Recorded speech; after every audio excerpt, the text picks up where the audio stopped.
Hi everyone, मैं हूँ कशिश। इस वीडियो पर मैं इमोशनल्स के बारे में डिस्कशन करने वाली हूँ कि हमारी जो इमोशंस है वो एक्चुअली दो तरह की होती है। एक इमोशन ऐसे है जो हम इमोशंस के कंट्रोल में होते हैं और दूसरा जो है इमोशंस हमारे कंट्रोल में होती है।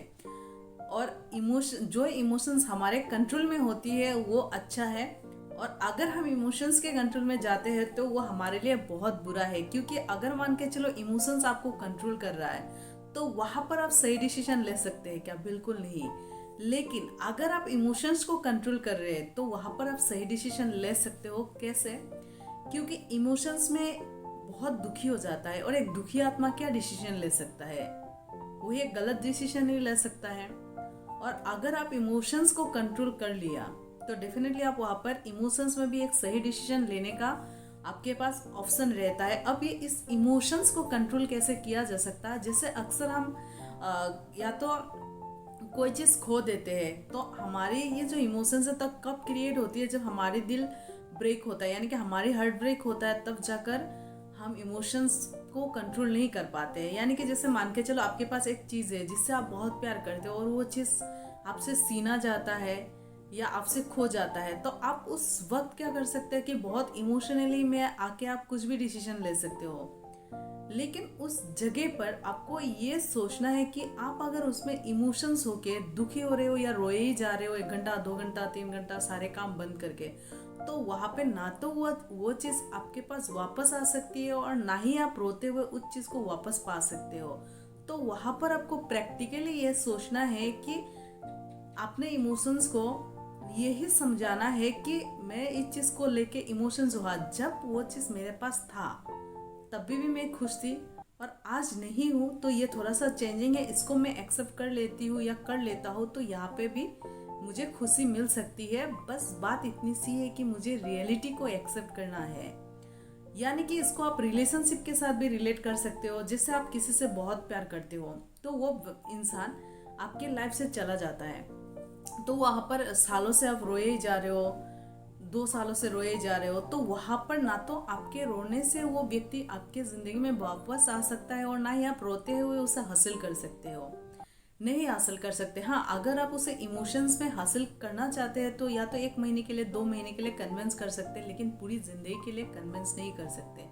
तो वहाँ पर आपको ये समझना है कि हाँ, ये इंसान मेरे रिलेशनशिप में थे तब मैं बहुत खुश थी, लेकिन अब मेरे लाइफ में नहीं है। तो मेरे लाइफ का सच ये है कि वो मेरे लाइफ में नहीं है, तो मुझे अब इस चीज़ को एक्सेप्ट करना है। और यहाँ पर भी मुझे, अगर मैं खुश रहूँ या खुद खुशी ढूंढूं तो यहाँ पर भी मुझे खुशी हो सकती है। क्योंकि सबसे बड़ी सच्चाई तो ये है कि दुनिया का कोई भी चीज़ परमानेंट नहीं है। अगर हम इतनी सी सच्चाई को एक्सेप्ट कर लेते हैं तो हम अपने इमोशंस को कंट्रोल कर सकते हैं।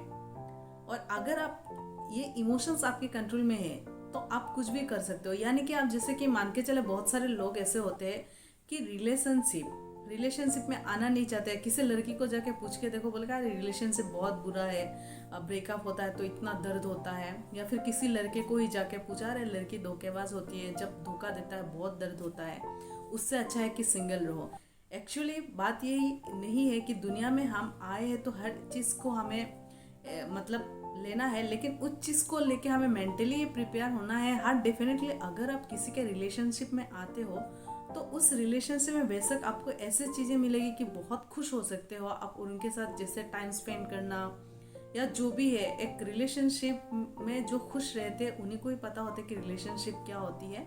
तो आपको मेंटली ये प्रिपेयर होना है कि अगर ये रिलेशंस मेरे लाइफ में मैं खो देती हूँ तो मेरे को इतना हद तक, इस लेवल तक मुझे पेन हो सकती है, और मैं उसके लिए मेंटली प्रिपेयर हो कि आज है मेरे लाइफ में, कल अगर नहीं हुआ तो मुझे इस चीज़ का फेस करना होगा। यानी कि अगर आपको कुछ चीज़ मिलती है, यानी कि सुख मिलती है, तो दुख डेफिनेटली मिल सकती है। और अगर दुख मिलते हैं तो सुख का मिलना निश्चित है। लेकिन हम क्या करते हैं, सुख मिलता है तो एक्साइटेड हो जाते हैं और दुख मिलता है तो एकदम फेड अप हो जाते हैं।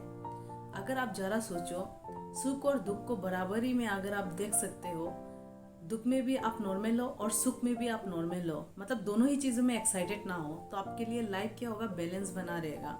और जब लाइफ बैलेंस बनाना आपको आ जाएगा तो ये इमोशंस आपके कंट्रोल में होगा, आप इमोशंस के कंट्रोल में नहीं। लाइफ में भी खुशी है, जैसे सिंगल में भी कभी कभार अफसोस हो जाता है, यार मैं क्यों सिंगल की हूँ। जब किसी रिलेशंस वाले कपल को देखते हैं तो रिलेशंस वाले के बीच में खुश तो रहते हैं, लेकिन जब छोटी छोटी चीज़ों को लेकर टकरार होते हैं तब ये सोचते हैं कि यार सिंगल होता है तो अच्छा होता है।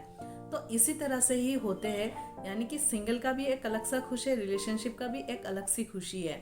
यानी कि हमें हर चीज़ के लिए मेंटली प्रिपेयर होना है कि तब आप क्या कर सकते हो कि रिलेशंस को फ्रीडम दे सकते हो। क्योंकि हम हमेशा ये डर अगर हमारे मन में रहता है, आज मैं रिलेशनशिप में वो कल खो दूंगी या खो दूंगा तो मेरा क्या होगा, तो ये जो डर है वो उस रिलेशनशिप को जीने नहीं देता है। जब आपके अंदर से डर ही खत्म हो जाएगा तो आप ज़रा सोचिए कि उस रिलेशनशिप को आप किस हद तक एंजॉय कर सकते हैं। और जब और उस रिलेशनशिप में फ्रीडम होता है तो सामने वाला भी खुश हो सकता है और आप भी खुश हो सकते हो, और ऐसे रिलेशनशिप लॉन्ग टाइम के लिए रहता है। और आप डर डर के उसी पे बात बात पे अगर आप शक करते हो या बात बात पे आप उसे पहरे लगा देते हो तो वो रिलेशनशिप ज़्यादा दिन इसलिए नहीं टिकेगा, क्योंकि वो रिलेशनशिप एक बॉन्डिंग डिसाइड करता है। तो रिलेशनशिप होता है आज़ादी देना, खुश रहना, खुशी देना, जहाँ पर कोई एक्सपेक्टेशन नहीं है, जहाँ पर कोई शिकायत नहीं है। आशा करती हूँ मेरी ये वीडियो डेफिनेटली आपको पसंद आया होगा। अगर है तो कमेंट बॉक्स में अपना ओपिनियन बताएं, और इस वीडियो को लाइक भी करें और अपने दोस्तों से शेयर भी करें। और अगर आपने अब तक मेरे चैनल को सब्सक्राइब नहीं किया है तो मेरे चैनल को सब्सक्राइब भी ज़रूर करें।